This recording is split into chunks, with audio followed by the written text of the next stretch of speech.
हज़रत अबू बकर सिद्दीक का ज़माना था तो एक शख्स मुल्क शाम का रहने वाला, बड़ा कर्जा चढ़ गया उस पे, तो वो हज़रत अबू बकर सिद्दीक के पास आया, कहने लगा आप अमीर भी हैं और अमीर भी हैं, दोनों बातें। एक अमीर ये है कि मुसलमानों के सरबराह हैं, और दूसरा अल्लाह ने आपको माल दौलत भी अता फरमाया है, तो मेरे ऊपर कर्जा चढ़ गया है तो मेहरबानी फरमाए। वो कहता है हज़रत सिद्दीक अकबर ने मेरा हाथ पकड़ा, घर के अंदर ले गए।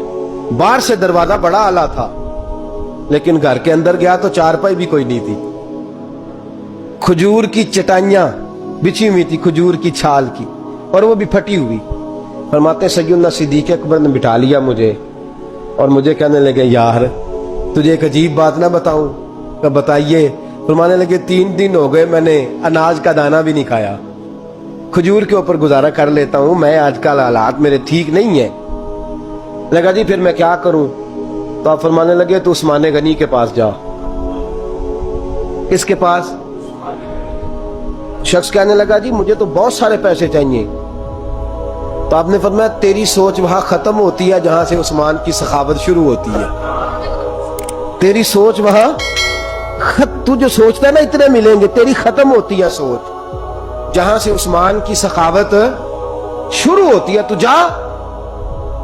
कहने लगा जी आपका नाम लूं? फरमाया जरूरत ही नहीं पड़ेगी।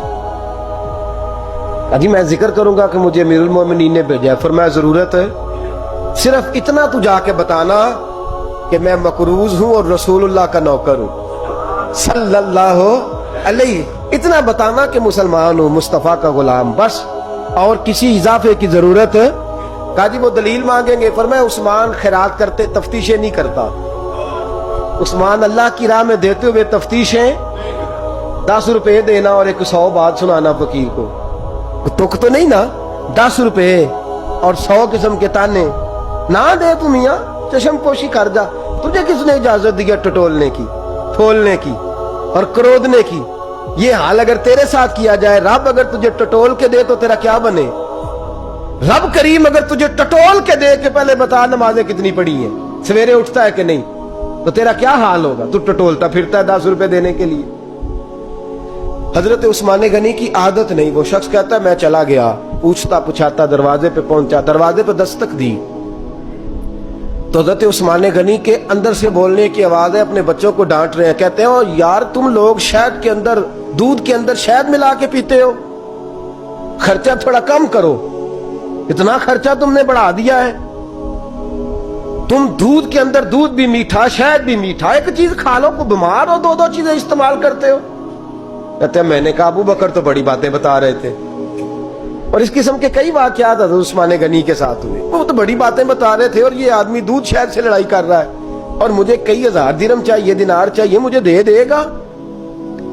फरमाते हैं अब वो डांट के बाहर आए, मैं दरवाजे पे था, आते ही कहने लगे मैं आया ना तो जब मैंने अस्सलामु अलैकुम कहा तो वो समझ गए मैं मुसलमान हूं। कहते वालेकुम कहा तो पहला जुमला उन्होंने जो बोला वो उनके बड़ेपन का मुजाहरा था। कहने लगे बच्चों को एक बात समझानी थी, आने में मुझे 1.5-2 मिनट लग गए, तू दरवाजे पे खड़ा रहा, मुझे माफ कर देना। बड़े लोगों की बड़ी बातें, बड़े लोगों की बड़ी बातें, इतना बड़ा कद है उतना बड़ा इखलाक है। कहने लगे तुझे एक बात बच्चों से करने लग गया था, तुझे इंतजार करना पड़ा, जरा दरगुजर करना। कहते हैं फिर उन्होंने दरवाजा खोला, जो उस वक्त उनका माहौल था हवेली का, ड्राइंग रूम का, जो भी, मुझे बिठाया। कहते हैं मेरे लिए जो पहली चीज आई वो दूध के अंदर शहद डाल के वो लाए। कहते हैं मेरे दिल में ख्याल आया घर में झगड़ा कर रहे थे, मुझे पिलाया, उसके बाद खजूरों का हलवा आ गया। कहते हैं मैंने कहा बच्चों को कह रहे थे एक मीठी चीज इस्तेमाल करो, मेरे लिए 3 आ गई है, 3 आ गई। अजीब शख्स है। कहते हैं मैं, लेकिन अभी मेरा तसव्वुर जमा नहीं। मैंने कहा इतना तगड़ा नहीं जितना हज़रत अबू बकर ने बताया है। कहते हैं खिला पिला के ना फिर पूछने लगे कैसे आए हो, कैसे आए हो? तो कहते हैं मैंने कहा कि जनाब मैं मजबूर हूं। आज बहुत सारे लोग हैं ना जिनके पास किसी की बात सुनने का टाइम ही नहीं। कहते मोटी मोटी बात करें, आखिरी आखिरी। हजरत उस्मान गनी पूरी खिला पिला के कहने लगे कैसे आना हुआ? कहते मैंने कहा जी मैं मुसलमान हूं, मुल्क के शाम के मुज़ाफात के एक गांव का रहने वाला हूं, کچھ کاروباری مشکلات آئیں تو میں مقروض ہو گیا, میرے اوپر قرضہ ہے, مجھے کچھ پیسوں کی حاجت ہے. فرمانے لگے میں نے کچھ پیسے کہا, انہوں نے ایک آواز دی تو ان کا غلام آیا ایک اونٹ کے اوپر لدا ہوا سامان لے کے. کس کے اوپر؟ اونٹ کے اوپر. کہتا ہے مجھے 3000 اشرفیوں کی ضرورت تھی, میں نے بتایا نہیں 3000 چاہیے. اونٹ آیا تو حضرت عثمان غنی کہنے لگے اس اونٹ پر تیرے لیے تیرے گھر والوں کے لیے میں نے کپڑے بھی رکھوا دیے, کھانا بھی رکھوا دیا اور 6000 اشرفیاں بھی رکھوا دیے. تو پیدل آیا ہے تو اب اونٹ لے کے جا.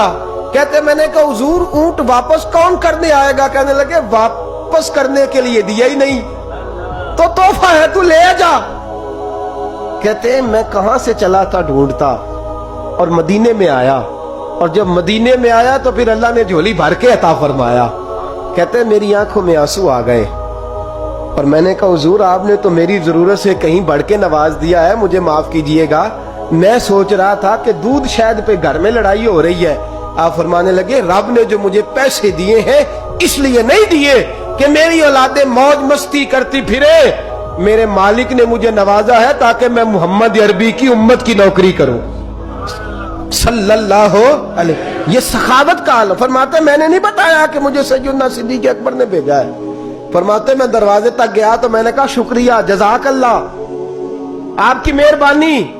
تو مسکرا کے فرمانے لگے میرا شکریہ ادا نہ کر, ابو بکر صدیق کا کر.